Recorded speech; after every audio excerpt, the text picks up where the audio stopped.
हम्म।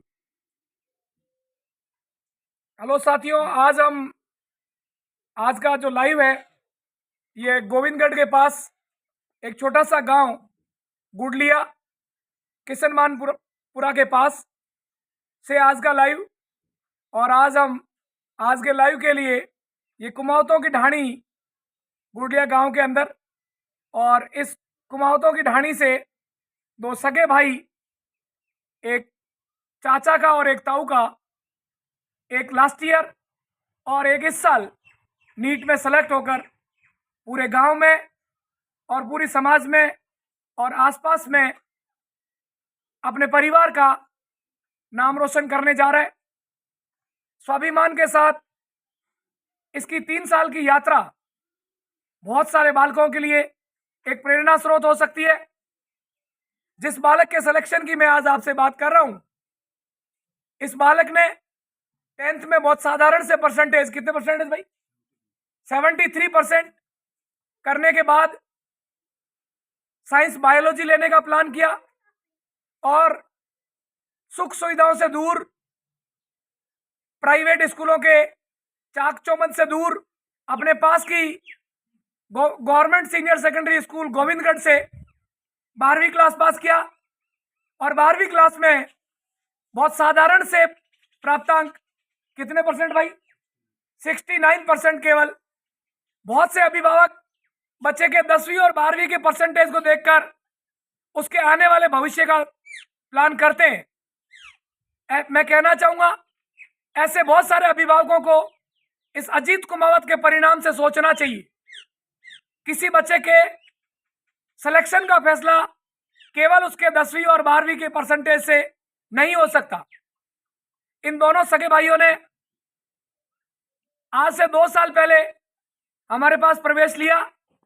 Last year इसका चाचा जी का लड़का, इसका छोटा भाई सेलेक्ट हो गया और वो गवर्नमेंट मेडिकल कॉलेज झांसी में एमबीबीएस फर्स्ट ईयर का स्टूडेंट है, पूरे परिवार के लिए। और हमारे उस बालक के पिताजी शंभू दयाल जी के लिए थोड़ी असमंजस की स्थिति थी, क्योंकि इन दोनों भाइयों का प्रवेश कराने के लिए, एडमिशन करवाने के लिए शंभू दयाल जी हमारे पास आए थे। सर ने मेरे से एक रिक्वेस्ट करी कि ये बालक मेरे बड़े भाई साहब का है, सर आप परिवार की स्थिति तो समझते हैं, इसका सिलेक्शन होना इस बार बहुत जरूरी है। अजीत के लिए दीपेंद्र पिछली बार सेलेक्ट हुआ, बोले अजीत का सिलेक्शन सर होना जरूरी है, वरना बड़े भाई साहब सोचेंगे खुद वाले बच्चे को तो इन्होंने सेट कर दिया। हालांकि भाई कभी ऐसा सोचता नहीं है, लेकिन एक छोटे भाई ने बड़े भाई के लिए जो सोचा और जो जिम्मेदारी हमारे को दी, वो जिम्मेदारी वाकई काबिले तारीफ थी। इसकी पिछली साल की जो परफॉर्मेंस है वो इतनी तकड़ी नहीं थी, लेकिन हम सब लोगों ने और खासकर इस बालक ने इसको चैलेंज के तौर पर लिया। बहुत बेसिक से मैं कहना चाहता हूं, इसने जब अपनी तैयारी स्टार्ट करी थी तो इसके बेसिक्स बहुत कमजोर हुआ करते थे। मुझे आज भी याद है कि इसको देखकर मुझे कभी नहीं लगा था कि ये बालक गवर्नमेंट मेडिकल कॉलेज में जाएगा, लेकिन मैं कहना चाहूंगा उसके बावजूद भी ये इस वर्ष नीट 2021 में क्वालिफाइंग कट ऑफ से बहुत अच्छा परफॉर्म कर रहा है और गवर्नमेंट मेडिकल कॉलेज में निश्चित तौर पर प्रवेश पाएगा। इससे बहुत सारे बालक, बहुत सारे अभिभावक, बहुत सारे पेरेंट्स ये विचार कर सकते हैं कि अगर 10th और 12th तक कोई बालक अगर साधारण प्रतिभा का है, इसका तात्पर्य कतई नहीं है कि आगे के संपूर्ण जीवन में भी वो साधारण प्रतिभा के तौर पर ही काम करेगा। आप देखिए, आपके सामने जीता जागता उदाहरण है, आप देख पा रहे होंगे। मैं सुरेंद्र जी से चाहूंगा कि कैमरे से इस गांव का, आसपास की ढाणी का परिदृश्य दिखाए। एक सुदूर पूर्व शहर की भीड़ भाड़ से दूर और ठेठ देसी, मैं जो कहूं, ऐसे गांव और ढाणी से निकलने वाला बालक, 10वीं और 12वीं में गवर्नमेंट स्कूल से पढ़ने वाला बालक अगर डॉक्टर बनने का ख्वाब देख सकता है, तो मेरे हिसाब से ऐसी स्थिति में देश का हर गांव, हर ढाणी और हर बालक होना चाहिए। मैं नहीं कहता कि वो मेरे पास आकर डॉक्टर बन सकता है, लेकिन जहां कहीं भी उसको ठीक लगे, जहां कहीं भी उसको अपना विश्वास और श्रद्धा महसूस करता हो, लेकिन अपने साथ प्रयोग जरूर करना चाहिए, अपने को कमजोर नहीं आंकना चाहिए। कोई भी बालक मैं अगर मन में ठान ले कि मेरे को जीवन में कुछ बड़ा करके दिखाना है, तो वो निश्चित तौर पर अगला अजीत कुमावत हो सकता है, अगला दीपेंद्र कुमावत हो सकता है। साथियों, आजकल हम एक एक बालक के घर पर, एक एक बालक के गांव से जाकर आप सब लोगों को इनकी सफलता की कहानियों से रूबरू कराते हैं। इसके पीछे मकसद हमारा सिर्फ यह है कि इसी तरीके का कोई एक गांव, एक ढाणी आप लोगों की भी होगी। आप ये ना सोचें कि आधुनिक संसाधनों से आप दूर है, शहर की चकाचौंध के अंदर जाकर किस तरीके से आप सफल हो पाएंगे। हम आपको बताना चाहते हैं कि जो मेट्रो सिटीज में पढ़ने वाले बालक हैं, उनकी सफलता की तुलना में इस तरह की गांव और ढाणी से निकले हुए बालक आज की तारीख में कहीं आगे, क्योंकि इन्होंने संघर्ष देखा है, इन्होंने खेतों में काम करने वाली अपनी मम्मी पापा के हाथों के छाले देखे हैं, उनके अंदर पड़ती हुई मवाद इन्होंने देखी है, उस दर्द को इन्होंने महसूस किया है। और इस दर्द को जब ये पढ़ने के लिए बैठते हैं, हो सकता है इनकी स्कूलिंग का लेवल, हो सकता है इनकी पढ़ाई का लेवल शुरुआत में कमजोर रहा हो, लेकिन इनके पेरेंट्स का, इनके परिवार का, इनके गांव का, रिश्तेदारों का, अभिभावकों का इनके प्रति स्नेह, इनको आगे बढ़ाने की प्रेरणा और इनको यह कहना कि बेटा तू तो पढ़ ले, मैं खेत में काम करूंगा, ये बहुत बड़ी प्रेरणा देता है। मैं भी एक छोटे गांव से आगे निकल के आया, तो जब हम ये देखते थे कि हमारे पेरेंट्स हमें आगे बढ़ाने के लिए खुद कितनी मेहनत करते, ये बात एक छोटे से बालक में बहुत जान फूंकती है। और दोस्तों, मैं कहना चाहूंगा कि कुछ बड़ा करने के लिए मन के अंदर जुनून बड़ा होना चाहिए। आपका प्रीवियस रिकॉर्ड क्या है, आपने शुरुआत से कैसे बालक थे, इस तरह का कोई फर्क नहीं पड़ता। इसलिए हम एक एक गांव और ढाणी से आपको लाइव कवरेज देके ये जताना चाहते हैं कि देश की हर ढाणी और हर गांव के अंदर प्रतिभा छुपी हुई है। अगर उस प्रतिभा को प्रॉपर मौका दिया जाए, उसको प्रॉपर एनवायरनमेंट दिया जाए, तो किसी भी मेट्रो सिटी से युक्त प्रतिभाओं से टक्कर लेने के लिए ये कहीं कम नहीं है। आपको बता दूं कि 15 लाख से ज्यादा बच्चे नीट 2021 में बैठे हैं, और 15 लाख की इस भीड़ के अंदर चंद हजारों के अंदर बच्चे सेलेक्ट होते हैं। लाखों की भीड़ को पछाड़ के हजारों की संख्या के अंदर पहुंचना बहुत मुश्किल होता है। इसके लिए दिन रात मेहनत करनी पड़ती है। मुझे पता है, दीपेंद्र के सिलेक्शन के बाद अजीत ने दिन और रात एक करी। हमारे हर माइनर में, हर टेस्ट में एक सिंसियरिटी के साथ, एक डेडिकेशन के साथ, जब मैंने एक सिंगल कॉल करके बोला कि अजीत तुझे ये करना है, इनका जवाब एक ही जवाब था, शंभू दयाल जी का भी एक ही जवाब था, सर आप जो बोलेंगे हो जाएगा। और इस तरह की जब फॉलो करने वाले बच्चे होते हैं, इस तरह की प्रतिभाएं जो हर कंडीशन में कुछ भी करने को तैयार होती है, वो निश्चित तौर पर सफलता को प्राप्त करती है। देर लग सकती है, लेकिन कभी भी उसमें अंधेर नहीं हो सकता। रिजल्ट 100% आता ही आता है। मुझे याद है लॉकडाउन के अंदर, सेकंड वेव के अंदर, बहुत सारे घरों में, बहुत सारे परिवारों में, बहुत सारे गांवों में बहुत पैनिक सिचुएशन थी। हर किसी का कोई न कोई जानकार, हर किसी ने अपने एक प्रिय को, अपने एक मित्र को, एक अभिभावक को या जानकार को जरूर खोया है। मेरे हिसाब से हिंदुस्तान में एक भी व्यक्ति ऐसा नहीं होगा जिसका कोई जानकार व्यक्ति इस कोरोना में हमसे बिछड़ा नहीं हो। इस पैनिक सिचुएशन में, इस डर भरे माहौल के अंदर मैंने फोन किया इनके चाचा जी को। मैं तो इन दोनों के पापा को शंभू दयाल जी समझता था, मुझे तो बहुत बाद में पता चला कि ये कजन ब्रदर है। बट शंभू दयाल जी को मैंने बोला कि सर लॉकडाउन है, पढ़ाई के अंदर डिस्टर्बेंस आ रहा है, लेकिन फिर भी हमने रिस्क लेकर के इन बालकों के साथ, जो अच्छे बच्चे थे, उनके साथ काम करने का प्रयास कर रहे। आप इनको कोचिंग भेजिए, इनके लिए हम ऑफलाइन डीटीएस करा रहे, आप उसके अंदर पार्टिसिपेट कराइए। मेरे को याद था शंभू दयाल जी का वो स्टेटमेंट कि सर दीपेंद्र तो सेलेक्ट हो गया है, भाई साहब को अगली बार जवाब देना है, अगली साल अजीत का सिलेक्शन मुझे हालात में चाहिए। वो बात मुझे याद थी। मैंने कॉल मिलाया, आधी घंटी पे फोन उठा और रिप्लाई फिर से वही था, सर जैसा आप चाहो। और इस तरीके के अभिभावक जब संस्थान को फॉलो करते हैं, संस्थान के द्वारा दिए गए इंस्ट्रक्शंस को फॉलो करते हैं, तो निश्चित तौर पर उनकी औलाद भी इसी तरीके से अनुयायी होती है। मैं सैल्यूट करना चाहता हूं इस तरह के फॉलोवर्स बालकों को, इस तरह के संघर्षशील और मेहनत से अपनी सफलता हासिल करने वाले को। देखिए, दो तरह के बच्चे होते हैं। कुछ बच्चे तो ऐसे होते हैं जो जन्मजात टैलेंटेड होते हैं, उनको चाहे बोर्ड में डालिए, चाहे कंपटीशन में डालिए, कहीं डालिए, वो हमेशा अव्वल रहते हैं। लेकिन जब एक एवरेज बच्चा, जब एक एवरेज प्रतिभा, जिसके बारे में बचपन से गांव के लोग गली, नुक्कड़, चौराहे और चौपाल पर बैठ करके ये नहीं बोलते कि ये तो जाते ही सेलेक्ट हो जाएगा। मैंने ऐसे बहुत से कहते हुए और सुनते हुए, कहते और बोलते हुए देखा है कि ये बच्चा तो डॉक्टर बना हुआ है, किसी भी कोचिंग में चला जाए, ये तो कोचिंग का नाम होना, ये पक्का सेलेक्ट होगा। लेकिन शायद इसके 12वीं में 65% बनने के बाद में किसी ने भी नहीं सोचा होगा कि कोई कोचिंग कोई संस्था गारंटी से ये कह दे कि ये पक्का सेलेक्ट होगा। मैंने इसके 12वीं के परसेंटेज आज पूछे लाइव करने से पहले नहीं पूछे थे कभी। शंभू दयाल जी से मैं आपकी बात कराऊंगा, ये इस बात का सबूत है। मैं कभी पूछता भी नहीं हूं आपका ट्रैक रिकॉर्ड क्या है, लेकिन उन सब के बिना मैंने इस बच्चे का चाल चलन देखा था, इसकी पढ़ाई करने की ललक देखी थी, और 1 साल पहले मैंने कमिटमेंट किया था कुमाऊं जी से कि अगली साल मैं आपको आपके घर में एक और डॉक्टर दूंगा। और मुझे ये बात कहते हुए बड़ा गर्व महसूस हो रहा है कि फाइनली मैंने और मेरी टीम ने इनके साथ दिन रात लग करके वो बात, जब देखो अपन कहते हैं गांव के लोगों में एक बात होती है कि आदमी की तो जबान ही होती है, आप किसी के पास जबान छोड़ो और उसको पूरा करके दिखाओ। खासकर वो जबान तब पूरी करनी है जब आपके हाथ में नहीं है। मेरी जबान पूरी करने के लिए मेरे लिए काम अजीत ने किया। मैं खुद एग्जाम देने नहीं गया, लेकिन अजीत भी उस मीटिंग में शामिल था। इसको भी पता था कि मेरी घर की, परिवार की, गांव की और सर की, सबकी इज्जत मेरे हाथ में है। उस इज्जत को ध्यान में रख के अजीत ने काम किया। उसी दिन यह निश्चित था कि जिस दिन ये बच्चा सफल होगा, इसके गांव में जरूर जाऊंगा।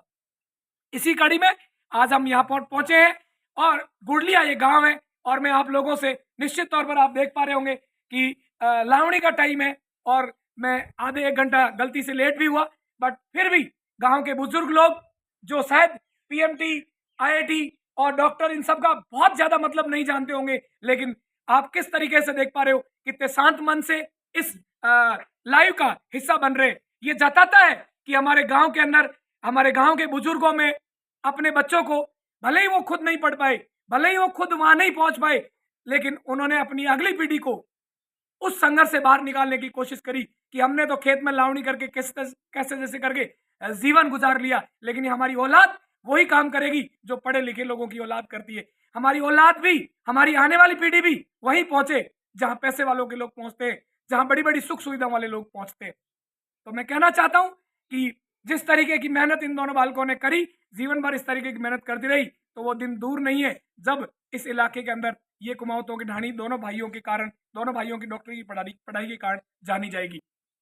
दोस्तों, इस कड़ी में मैं सबसे पहले आपसे परिचय कराऊंगा और आपसे बात करवाऊंगा शंभू दयाल जी से, जो इस पूरी सफलता की कहानी के मूल प्रेरक है, जो आए, हमसे जुड़े और बच्चों को हमें सौंपा, और आज हमने इनको परिणाम सौंपा है। सर प्लीज आप थोड़ा सा खड़े हो जाए। आज हमने सोचा कि ठेठ गांव से इसको लाइव कर रहे हैं, तो एकदम खाट से, एकदम गांव की नींव से, गांव की नींव के चौपाल से इस लाइव को करने का प्लान किया। सर आप बताएं हमारे दर्शकों को कि आपने सीकर में भी बहुत सारे इंस्टीट्यूट्स के नाम, हर किसी, हर गांव, हर ढाणी में सुनने को, देखने वाले, बताने वाले कई सारे रायचंद मिल जाते हैं, फिर भी आपने हमारे संस्थान पे भरोसा किया। आपने कोचिंग का डिसाइड करते समय किन चीजों को ध्यान में रख के फैसला किया, सबसे पहले मैं ये जानना चाहूँ। सर नाम तो कई कोचिंग का सुना है, पर पहले जैसे सीकर में गए तो हम दूसरी कोचिंग सेलेक्ट करके आए थे।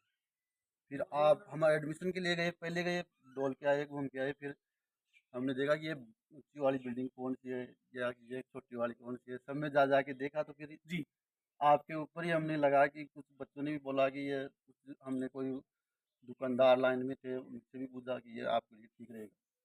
तो हम तो उसी दिन से आप ही के पास जुड़े और आपको जो काम सौंपा उसको पूरा किया, और इसका मैं हमारे परिणाम का जो सबूत मिला, आज हमारे दोनों बच्चे डॉक्टर हो गए। इसका मैं सबसे पहले तो पूनिया जी सराव को धन्यवाद देता हूँ और स्वाभिमान संगीत अकेडमी का हार्दिक स्वागत करता हूँ, हार्दिक अभिनंदन करता हूँ। हाँ जी। तो आपने सुना किस तरीके से इन्होंने अपने मन की वास्तविक भावनाओं को आप तक पहुंचाया। मैं चाहूंगा इसी कड़ी के अंदर अजीत के पिताजी से भी आपको रूबरू कराऊं।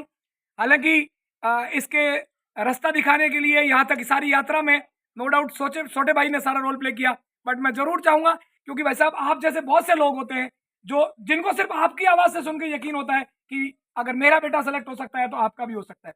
आए सर, और 2 शब्द जो जिस भाषा में जो भावनाएं आपकी है उस रूप में बताएं। आज आप कैसा महसूस कर रहे हैं? हिंदी मारवाड़ी में किया ही बोलो थे, चाल लो। हमने तो सिर्फ कोचिंग का नाम सुना था भाई, स्वाभिमान के अंदर भेजो, और पुणे जी सर से ही थी हमारे पास, और कुछ नहीं थी जानकारी, और इनका ही धन्यवाद करते हैं, बस यही थे सहयोग करने वाले और हमारे घर को उभारने वाले। आज आप कैसे महसूस कर रहे हो? आपका बेटा पिछली बार छोटे भाई का आज तो बहुत अच्छा महसूस हो रहा है हमारे को, ऐसा हो रहा है कि हमें भी डॉक्टर देख रहे हैं घर पे, हमारे घर में भी डॉक्टर बन गया। आप इनके शब्दों पे नहीं, इनके चेहरे की एनर्जी और चेहरे का जो रुबाब है उसको देखोगे तो आपको महसूस होगा कि इनके दिल के अंदर क्या उमड़ रहा है। बहुत बार व्यक्ति के पास शब्द नहीं होते लेकिन चेहरे पर भाव होते। आपने महसूस किया होगा जब इनकी दबी आवाज के अंदर, हर व्यक्ति बोलने की मेरी तरह प्रैक्टिस नहीं रखता, हर व्यक्ति का अलग अलग काम होता है, बट इनके चेहरे पर जो भाव थे और जो एक प्राउड था अपनी औलाद पर, मैं चाहता हूं ऐसा प्राउड, ऐसा घमंड, ऐसा कॉन्फिडेंस हर व्यक्ति को अपनी औलाद पर हो। आखिर में मैं मिलाना चाहूंगा हमारे चेले से। अजीत आए और बताए कि आपने इस संघर्ष भरी कहानी में सबसे पहले तो आपको 12वीं में 65% आने के बाद, गवर्नमेंट स्कूल से पढ़ने के बाद, क्या आपको यह महसूस नहीं हुआ कि मैं शायद डॉक्टर नहीं बन पाऊंगा? कहीं ऐसा तो नहीं था कि तेरा जो छोटा भाई था वो थोड़ा ठीक पढ़ाई में था तो बोले उसको पढ़ाई में डाल देते, साथ साथ में इसको भी भेज दे? लगा था शुरू में मेरे को भी, लेकिन एक साल पुनिया सर के साथ गुजारने के बाद पुनिया सर हमेशा यही बोलते थे कि 95 का परसेंटेज का बंदा भी है ना, वो भी यहीं पर बैठा है, और 65 का भी है, वो भी यहीं पर बैठा है। कभी परसेंटेज में मत जाओ, हर सुबह उठो और अपना एक लक्ष्य रखो, उसी को प्राप्त करने के लिए आगे बढ़ते जाओ। आपने सुनी अजीत की भाषा के अंदर बात? यही बातें होती है जो एक शुरुआती प्रतिभा के अंदर सफलता के बीज बोने का काम करती है। एक बच्चा सेलेक्ट होने की शुरुआत कहां से करेगा? जब उसका मन सबसे पहले पॉजिटिव होगा। तुझे लगा और तूने मेहनत करी, पिछली बार आप सिलेक्शन के आसपास आकर के रुक गए थे, लेकिन आपका ही छोटा भाई, आपके चाचा का लड़का जब सेलेक्ट हो गया, दीपू अपना, दीपेंद्र कुमार, तो झटका तो लगा होगा निश्चित तौर पर, बट फिर भी आपने एक हिम्मत बांधी और ये सोचा कि मैं नहीं, इस बार नहीं, अगली बार करके दिखाऊंगा। तो उस समय आपने अपने आप को कैसे संभाला और किस तरीके से खुद में दोबारा जोश भरा और लग गए? वो वो सब कुछ एक बार होता था, लेकिन पुनिया सर के साथ टाइम बिताने के बाद वही पुरानी वाली बातें थी कि हर दिन जगो और अपना एक टारगेट रखो। मैंने कभी उस चीज़ को हावी नहीं होने दिया अपने ऊपर कि एक छोटा भाई सेलेक्ट होके पहले जा चुका है मेडिकल कॉलेज में। और मैं कहना चाहूंगा मुझे एक डबल खुशी इस बात की है क्योंकि मैं खुद गवर्नमेंट स्कूल के अंदर पढ़ा हूं, पहली क्लास से लेकर 12वीं क्लास तक। तो एक गवर्नमेंट स्कूल का छात्र जब मेडिकल कॉलेज में पहुंचा तो इसने उन 15 लाख बहुत सारे बच्चे जो देश के बड़े बड़े मेट्रो सिटीज के बड़े बड़े हाई फाई इंफ्रास्ट्रक्चर में पढ़ने वाले बच्चों को पछाड़ा। कभी तुझे ऐसा नहीं लगा कि मैं एकदम ठेठ देहाती गांव से आया हूं, कहीं मैं पीछे तो नहीं रह जाऊंगा? नहीं, सब कुछ वापस जाने के बाद सब कुछ पुनिया सर ने सिखाया। तो मेट्रो सिटी से आने वाले बंदे भी वहीं पर थे और हम भी वहीं पर थे। तेरे छोटे भाई बहन आसपास के गांव में, राजस्थान के और दूर दराज के बहुत सारे गांवों में बैठे होंगे और तेरे परसेंटेज के आसपास परसेंटेज प्राप्त करके इस दुविधा में होंगे, इस असमंजस में होंगे कि क्या यार मैं भी डॉक्टर बन सकता हूं। उनके लिए क्या मैसेज देना चाहोगे आप? मैं तो ये कहूँगा कि आपकी परसेंटेज कितनी भी हो, लेकिन आप हर सुबह अपना टारगेट, उठने के बाद अपना टारगेट फिक्स करके उसको प्राप्त करने के लिए आगे बढ़ोगे तो आप कुछ भी कर सकते हो। नीट बहुत छोटी एग्ज़ाम लगेगी आपको। बहुत बढ़िया। अजीत ने कम शब्दों के अंदर सारी बात कही। अजीत, तेरी सफलता पर सबसे ज्यादा खुशी किस, तेरे परिवार में किसको हुई? सबको खुशी हुई, लेकिन तेरे सिलेक्शन के बाद तेरे मन में आया हो कि यार मजा आ गया, ये आदमी या इनको मैंने आज खुश कर दिया? मतलब आपके परिवार में आपके सब सिलेक्शन से सब लोग खुश होंगे, नो डाउट, सारा परिवार खुश होगा, लेकिन फिर भी कोई एक शख्स अपने मन के दिल के करीब होता है कि आज वो बहुत खुश होंगे। जब सीकर तैयारी के लिए जाते थे तो मम्मी पापा, बस एक उम्मीद रहती थी उनके चेहरे पे कि अगली बार आएगा तो ये डॉक्टर बन के आएगा, तो उन्हीं को ज़्यादा खुशी हुई। आपने देखा इसके मम्मी और पापा ने जब ये यहाँ की बस, गोविंदगढ़ से बस पकड़ के सीकर के लिए रवाना होता था, शायद इसको कभी शब्द नहीं कहे होंगे, टोका नहीं होगा, लेकिन उनके चेहरे के भाव थे। इसे प्यार कहते हैं, इसे ममता कहते हैं, इसे अपनी मिट्टी से जुड़ाव कहते हैं। इस तरह की साधारण सी प्रतिभा को सफलता की बुलंदियों तक पहुंचाने में आप टीम स्वाभिमान का कितना योगदान मानते? मैं जहाँ भी हूँ आज, तो सब कुछ स्वाभिमान के कारण ही हूँ। पुनिया सर ने गाइड किया, उसी के बदौलत हूँ। चलिए, ऐसी बहुत साधारण सी प्रतिभाएं हमारे पास आए और उन्हें हमें मंजिल तक पहुंचाएं। मेरे हिसाब से इसका एक सिलेक्शन एक बाकी बच्चे के 2 सिलेक्शन के बराबर है। इसी तरीके से आप सब लोगों को गांव की मिट्टी से, गांव की चौपाल से, गांव की हर रियल स्टोरी से रूबरू कराते रहेंगे। फिर मिलेंगे अगले किसी एक लाइव में, फिर एक गांव से, फिर एक गांव की ढाणी से, फिर गांव के एक चौपाल से। तब तक के लिए जय हिंद, जय स्वाभिमान, धन्यवाद, थैंक यू।